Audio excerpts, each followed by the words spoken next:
रणथंभौर में बड़ा बाघों का कुनबा। बाघिन T133 दिखी शावकों के साथ।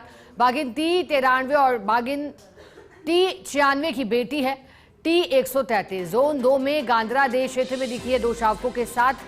बाघ T123 हो सकता है दोनों शावकों का पिता। पहली बार T133 ने शावकों को जन्म दिया है। DCF मानस सिंह ने बढ़ाई है बाघिन और शावकों की मॉनिटरिंग। और बाघों का कुनबा बढ़ रहा है। वन्यजीव प्रेमियों में खुशी की लहर दौड़ पड़ी है।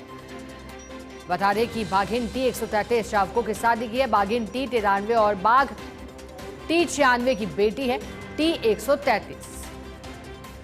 और ये तस्वीरें भी लाल घेरे में जो कैद हुई है। बाघों का कुनबा बढ़ा है और शावकों के साथ बाघिन T133 दिखाई दी है। एक तरफ प्रयास बढ़ाने के आबादी बाघों की हो रही हैं।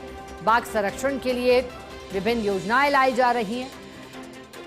कभी दूसरे राज्यों से भी राजस्थान लाकर उन्हें ऐसा पारिस्थितिक तंत्र उपलब्ध करवाया जा रहा है जो उन्हें पसंद भी आ रहा है। चलिए अधिक जानकारी लेंगे। एसोसिएटर निर्मल तिवारी हमारे साथ जुड़े हैं। निर्मल जी, एक्सक्लूसिव तस्वीरें आई हैं, बाघों का कुनबा बढ़ रहा है, वन्यजीव प्रेमी इसे कैसे देख रहे हैं?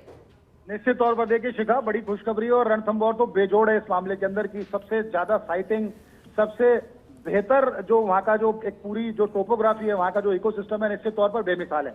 आज की अगर बात करें, शाम इतनी सुंदर बना दी है इस खबर ने, इस सूचना ने। देखिए T133 है बाघिन, जो कि T93 और T96 की बेटी है। इसमें T133 में गांधरादेह जो जगह है जोन नंबर 2 में, वहां 2 शावकों के साथ दिखी। हालांकि शावकों की संख्या ज्यादा भी हो सकती है, लेकिन फिलहाल 2 शावक दिखाई दिए। जैसे हम एक्सक्लूसिव तस्वीर फर्स्ट इंडिया न्यूज के माध्यम से हमेशा की तरह दिखाने की कोशिश कर रहे हैं हमारे दर्शकों को, तमाम उन वन्यजीव प्रेमियों को, तमाम उन शोध छात्रों को जो जंगल वन और वन्यजीव संरक्षण में जो बहुत ज्यादा रुचि रखते हैं। देखिए ये 2 बाघों की संख्या, 2 नए शावकों के साथ वहां बाघों की संख्या बढ़कर भी करीब 75 के आसपास पहुंच गई है रणथंभौर के अंदर, जो कि निश्चित तौर पर एक अच्छी खबर है।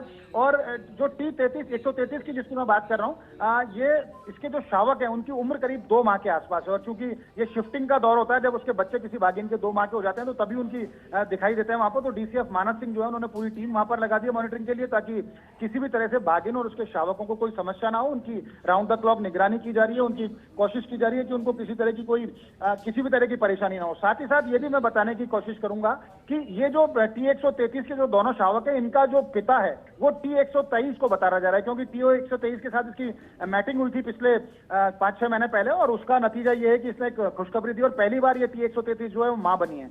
तो निश्चित तौर पर बाघों का कुनबा रणथंभौर के अंदर बढ़ रहा है, जो न केवल पूरे जंगलात महकमे ने जिस तरह के रणथंभौर के अंदर बाघ संरक्षण के काम हो रहे हैं उसके लिए वो बधाई के पात्र हैं।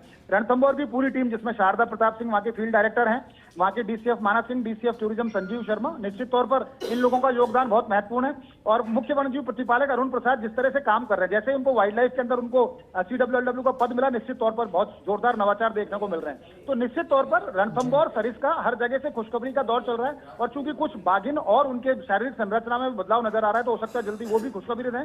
कुछ खुशखबरी सरिस्का से आ सकती है, तो 1-2 दिन में और भी खुशखबरी जो है रणथंभौर से भी कुछ समय में और खुशखबरी आ सकती है। लेकिन फिलहाल तो अच्छी खबर यह है कि बाघिन T133 पहली बार मां बनी है, 2 शावकों के साथ दिखाई दी, और निश्चित तौर पर रणथंभौर के अंदर बाघों का कुनबा बढ़ा है, जो कि tiger tourism, wild life tourism के लिहाज से भी एक महत्वपूर्ण है। और साथ ही साथ यहाँ जिस तरह से वन्यजीव संरक्षण, बाघ संरक्षण जो कार्य हो रहा है, उसके दिशा में भी बहुत महत्वपूर्ण इसको माना जा रहा है, इस पूरी सूचना को। बिल्कुल निर्मल जी, आपने ठीक कहा, वाकई पिक्चर ऑफ द डे बनी है। बहुत शुक्रिया आपका साथ जुड़ने के लिए, जानकारी के लिए।